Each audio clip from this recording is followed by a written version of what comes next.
الحمد لله رب العالمين، وصلى الله وسلم وبارك على عبده ورسوله نبينا محمد وعلى آله وأصحابه وأتباعه بإحسان. أما بعد، فإن القرآن الكريم الكتاب العزيز، الكتاب الكريم، هو كلام الله ووحيه أنزله على عبده محمد صلى الله عليه وسلم ليكون من المنذرين. هذا القرآن هو الهدى والنور، وهو البشرى والشفاء، وهو البيان والتبيان. إنه للمسلمين قرة أعينهم وربيع قلوبهم وجلاء أحزانهم. إنه المؤنس لوحيدهم والشفاء لمريضهم. إنه لنا الدستور والمنهج. إنه لنا سبب الهداية والرفعة، ولا رفعة ولا هداية لنا إلا به. إنه في قلوب المسلمين جميعا أغلى من الروح، بل هو المفدى بالروح. كيف لا يكون كذلك وهو كلام رب العالمين جل في علاه؟ وإذا تجرأ علج سفيه على كتاب الله عز وجل، فإن مما يوصى به تذكر 5 أمور. أما الأمر الأول، فينبغي أن يعلم أن التعدي على جناب الكتاب الكريم مما تتغيظ له القلوب المؤمنة وتتألم. وكيف لا يكون كذلك وهو تعد على شيء عظيم، جد عظيم. فحق لأهل الإسلام أن يتألموا وأن يغضبوا وأن تغلي الدماء في قلوبهم وتتمعر وجوههم لهذا الفعل الشنيع. ومن لم يجد في نفسه ذلك فليراجع إيمانه، فلربما كان متدثرا بدثار من النفاق وهو لا يشعر.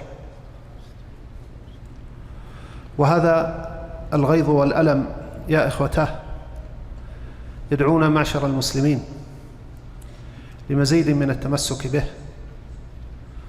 والعمل بنوره وهدايته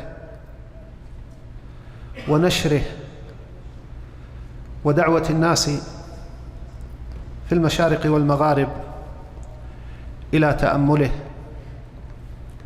فإنك إن سألت ما هي أعظم وسيلة للدعوة إلى الله عز وجل، فإنني أقول إنه هذا القرآن.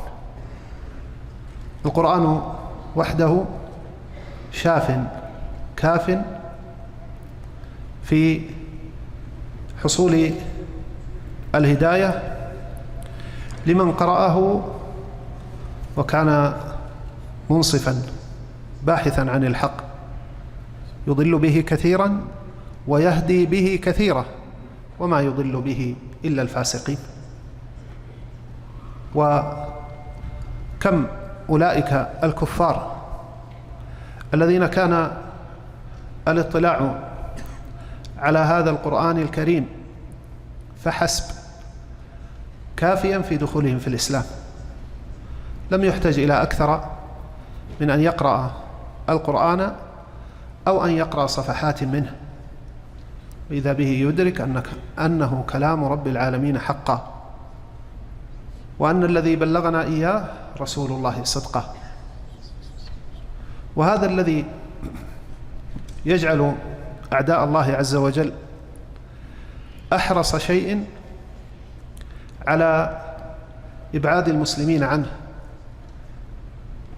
وهذا الفعل الذي نسمع به من وقت إلى آخر من تعدي مجرم أثيم على المصحف راجع إلى أنه يريد أن يغيظ المؤمنين، وأيضا إلى أن فيه غيظا عظيما قلبه يتحرق من هذا القرآن الكريم ومن عظيم أثره على العالمين.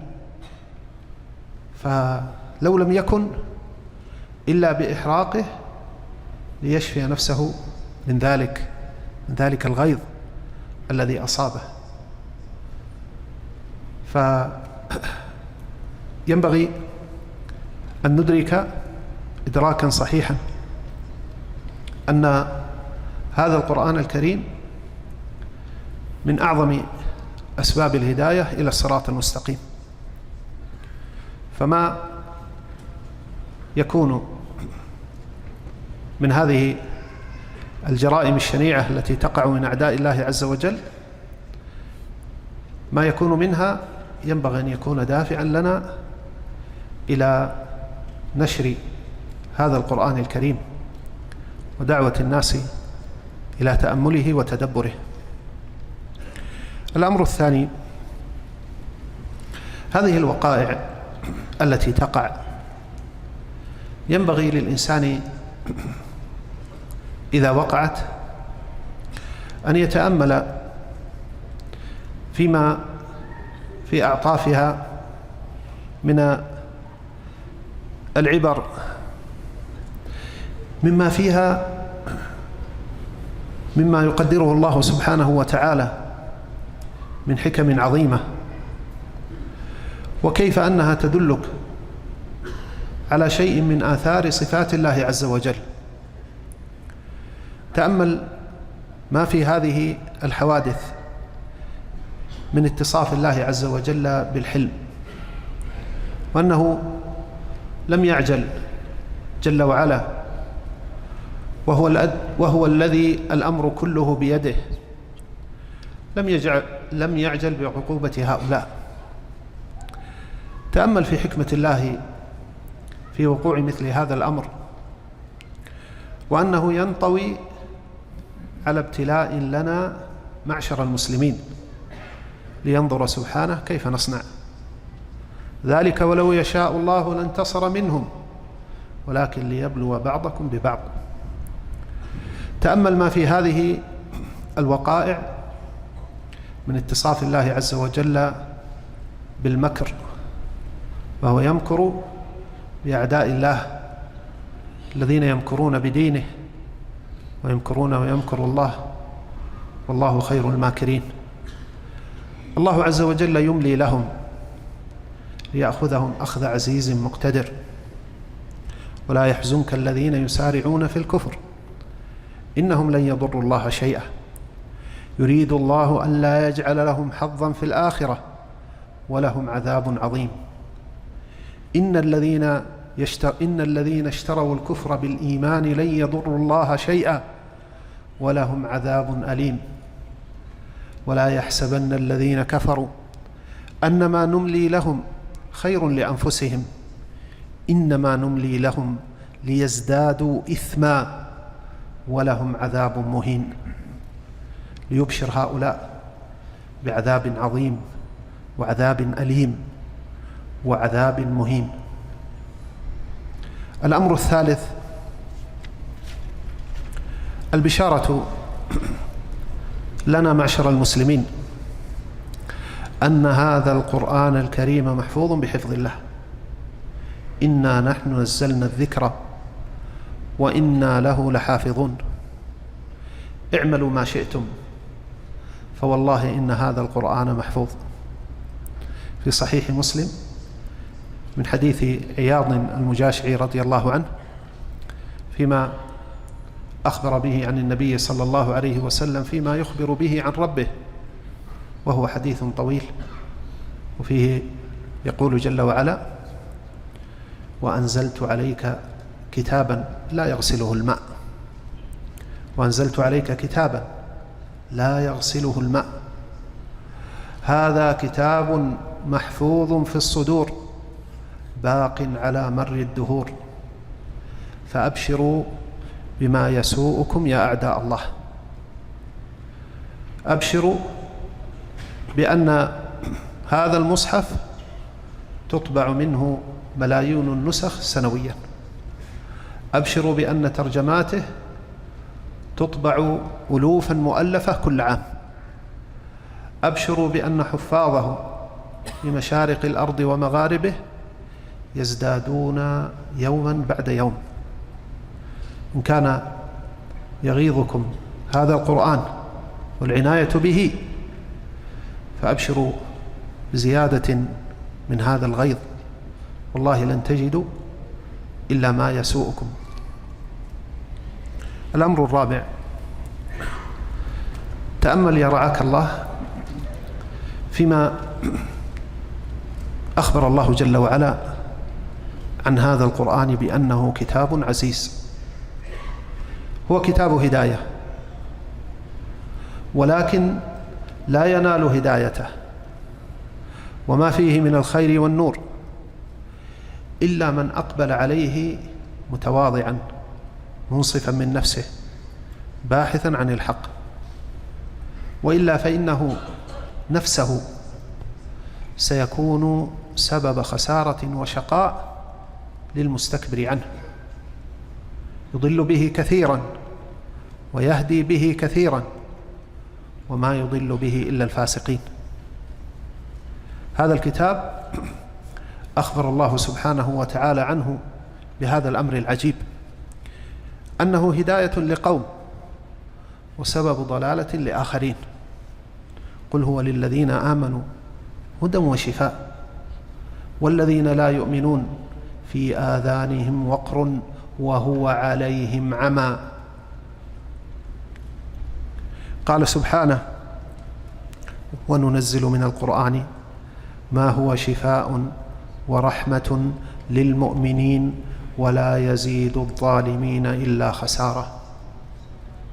قال صلى الله عليه وسلم كما في صحيح مسلم: إن الله يرفع بهذا القرآن أقواما ويضع به آخرين. الأمر الخامس والأخير: مهما أجلب أعداء الله عز وجل، فاعلم يا أيها المسلم أن العاقبة للمتقين. والله ليتمن ربنا هذا الأمر، والله ليبلغن هذا الأمر ما بلغ الليل والنهار، بعز عزيز أو بذل ذليل. يريدون ليطفئوا نور الله بأفواههم والله متم نوره ولو كره الكافرون. هو الذي أرسل رسوله بالهدى ودين الحق ليظهره على الدين كله ولو كره المشركون، ليحق الحق ويبطل الباطل ولو كره المجرمون. إذا قال الكافرون اعلوا هبل، فإن المسلمين يقولون الله أعلى وأجل.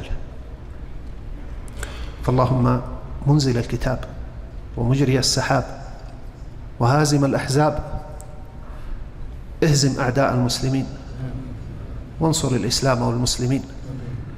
اللهم من تعدى على جناب هذا الكتاب الكريم اللهم فاحرق قلبه وشل أركانه واجعله عظة وعبرة لغيره يا سميع الدعاء.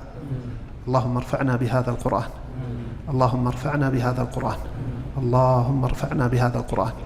اللهم صل وسلم على نبينا محمد وعلى آله وصحبه أجمعين.